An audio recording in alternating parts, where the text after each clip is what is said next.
आखिर क्या वजह है, ऐसा क्या साइंस और विज्ञान ने इतना तरक्की कर रखा है जो जैसे ही मोबाइल ब्लूटूथ ऑन रहेगा और एयरबड का ढक्कन खुलेगा एक दूसरे से कनेक्ट हो जाता है। तो चलिए हम इसका इंजीनियरिंग और विज्ञान की भाषा में आपको विस्तार से समझाते हैं।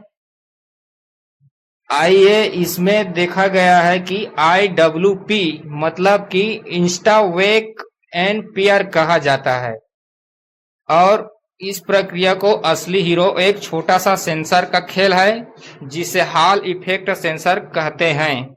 यह चार्जिंग केस के अंदर फिट होता है।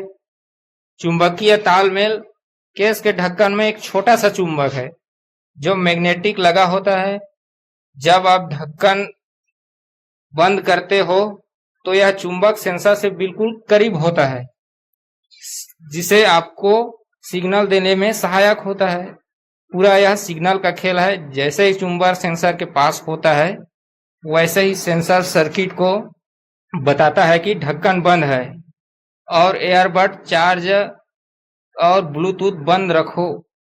इस तरह से सिग्नल पूरा पहुंचा देता है एयरबड को। जैसे ही ढक्कन उठाते हैं चुंबक सेंसर से दूर हो जाता है। चुंबकीय क्षेत्र मैग्नेटिक फील्ड में बदलाव आते ही सेंसर तुरंत एक इलेक्ट्रॉनिक सिग्नल को जनरेट करता है जिससे यह सिग्नल एयरबड के अंदर लगे ब्लूटूथ चिपसेट को वेक अप कमांड देता है।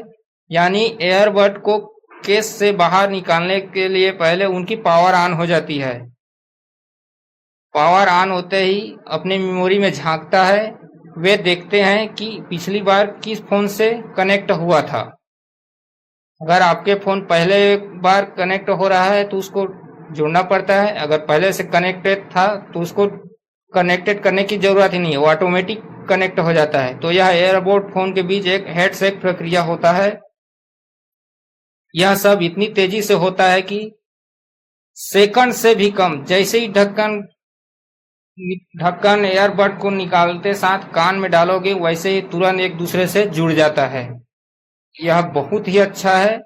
और एक तो बात, जैसे ही बैटरी की बचत अगर करना चाहोगे तो यह तकनीक बचाती है, ऑटोमेटिक काम करने लग जाता है।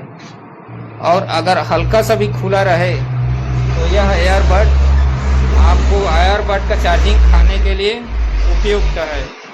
तो अगर केस हीज कब्जे के पास धूल जमा हो जाए तो सेंसर काम नहीं करेगा, न मैग्नेटिक काम करेगा। इस चीज को अब सबसे पहले आपको ध्यान देना पड़ेगा, कहीं कहीं से जंग वगैरह तो नहीं लगा है, ना कोई कचरा लगा है, तभी काम करेगा। तो दोस्तों, आज हमने यह बताया कि यह क्या चीज है एयरबड का मसला। धन्यवाद।